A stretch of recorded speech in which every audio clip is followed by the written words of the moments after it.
So yeah, I'm an AI architect, but it's a subset of a lot of other things, and mostly revolving around people. I have a trait called raw intellect that's actually very common in Generation Y. I guess we're millennials now, even though there's a significant difference. Well, they may have corrected it. I don't know. If you go 4 years younger than me, I have no idea what is going on. Well, I didn't. In 2017, 2007, they're saying these people were millennials. I was like, I have to go look everything up. Hipsters, I don't know what a hipster is. Their music, Imagine Dragons, I don't like this music. It's too loud, too self-centered. And these are like, hey, yeah, here's your generation. And I'm like, I don't care. You can come sit at my table, but I'm not the same generation because I don't know anything about you. I'm going into a foreign country. But anyhow, so Generation Y, I used to be in Generation Y, and when I studied psychology, I learned that raw intellect, raw intelligence, is actually a trait that, for some reason, it's very common. I don't know, it might be Legos. So I don't take myself too seriously. I have those. If I need to use capabilities for different reasons, different areas, I use those capabilities. Now I needed I needed help. I needed a lot of help because I was really struggling, and for things that were outside of my control. And my time is just being split in so many different areas and so many different expectations coming from me, from different people. So I was like, okay, well, I'm going to build a robot to do my work for me. I'm not going to tell anyone. So that's what I was doing. And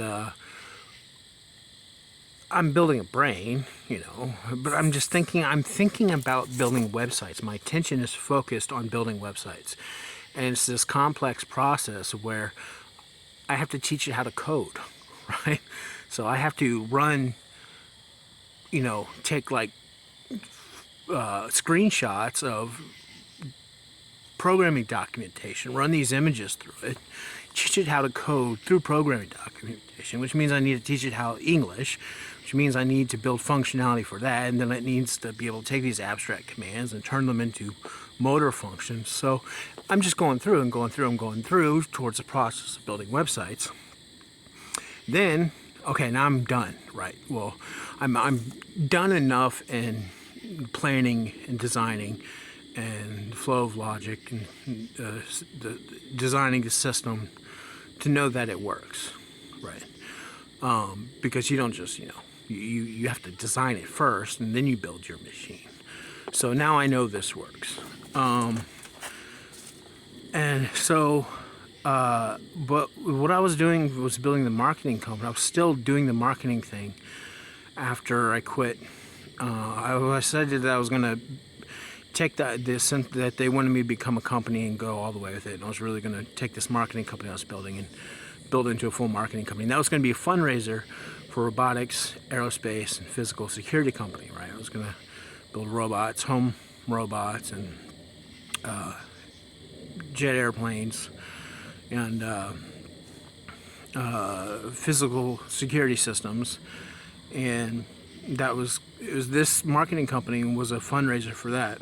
And right now I just need help building websites. But I'm thinking, okay, well, I can use this model for my robotics company for home robots. That's great. So now, as a penetration tester, putting on I'm a hacker hat, as I saw one YouTube guy talking about, put on your hacker hat. I started looking for vulnerabilities because I'm just thinking now I'm planning way ahead. Like I'm not even launched this marketing company yet, but I'm now I have this system done. I'm thinking how I can use it. I'm thinking, oh, now I can use this for the home robot, planning way ahead. So I start thinking of stupid ways to use it, like how could this get people in trouble, right? That's when I realized is that people come to me, and because of the way my mind works, it's like a genie in a lamp. That I don't think, oh, well, that's impossible. I can't do that. That's what other companies are doing. And then they come to me because they were told no, because they were told that's impossible, that's stupid, we can't do it, we can only do it for hundreds of thousands of dollars, and they need it done for tens of thousands of dollars.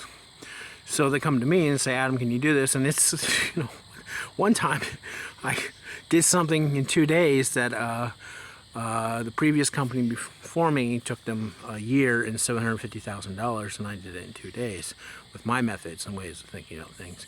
And I didn't think it was a big deal. I still don't think it's a big deal. I never think these things are a big deal. I just think about how to do them, I do them. So I'm kind of like, I know things work like this way, that if you told me to build something within, now I want to know how to describe the scope. It's about within physics and functionality. If you told me to move the moon, I'll move the moon for you. I can design a system that can move the moon, right? Because I'm thinking of math. I'm thinking of, okay, how much is,